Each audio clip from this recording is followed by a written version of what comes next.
this is a very personal thing, but I think, as your child grows up, money habits is really not about investing for this generation because, that really comes later.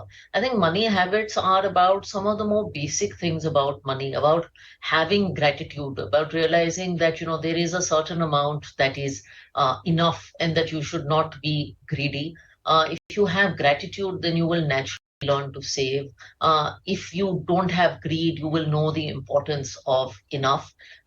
It's about realizing that money is really a balance. It serves a purpose, it makes life better, but it's also not the be all and end all. So I think these meta habits are far more important.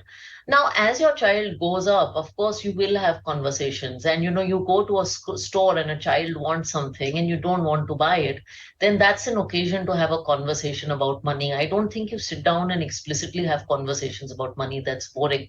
But in day-to-day situations, when you make all kinds of decisions, that's when you can start having the basic conversations on values that relate to money. And of course, as children grow up, a lot more is in store. Right, and as you said, gratitude is it's a very important trait to have when it comes to talking about money. And also in your tweets, you've also addressed gratitude. So can you elaborate a little bit more in what context do you mean gratitude? Does it mean grateful for having the money that you were born into, or does it mean you should be satisfied with what you have? Can you please elaborate a little bit more on the context of gratitude? So I said it in the context of my own child and many children of this generation who I think grew up with a lot more than their parents. Like my son grew up with a lot more than I had, and I grew up with a lot more than my parents had. And as India gets prosperous, children are growing up in a much more abundant India, where everything is consumerism and everything is available. But it's important to value what you have, what your parents have given you.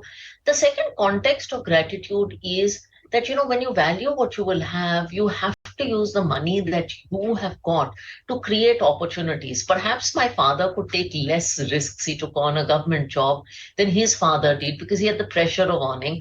I could take a little more risks, and I think my son can take far more risks. So it's also gratitude is about realizing that my parents worked hard to give me this opportunity, and I have to take a leap from here and use the wealth or money to create opportunities and take those risks.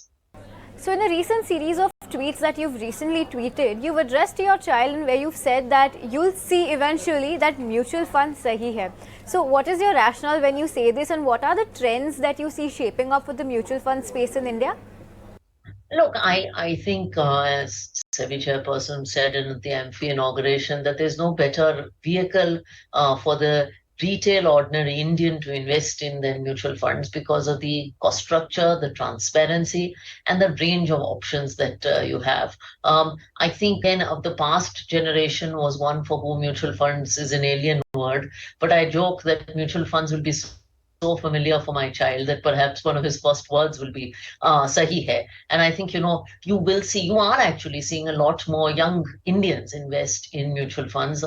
Incidentally, I started an SIP for my son. He was a few months old, so he started investing in mutual funds much earlier than we ever did. And I think, by the way, I would encourage a lot of parents, after your child is born and the basic docs are completed, why delay the process of investing? Get an SIP started towards education or any other goal for your child using mutual funds.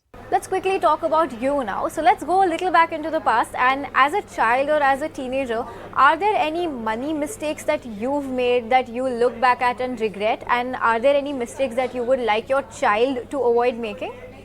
No, I think it's a meta mistake, and it's the fact that, and I pointed this out in my tweet, I used to let money define my sense of self-worth, because you always made comparisons, oh, this one is richer, this one is richer, and, money should not define your sense of self-worth, and that's one thing I don't want my child to do. So Radhika, as we wrap up, could you quickly explain me, let's say if you were talking to a 10-year-old child, how would you explain this child the power of compounding? This is a hard one. I don't think I have an immediate answer. I'm sure with time I could come up with some more clever analogy. But just the fact that if you study, let me give you an example. A 10-year-old is probably studying. If you keep studying, incrementally you'll actually have to put in much less effort to become a better student and to achieve the same results in class, because knowledge also compounds, right? So if you study hard in the first year, you study a tad bit less, over time to achieve the same outcome, actually you won't need to put in as much effort. That's compounding there for you.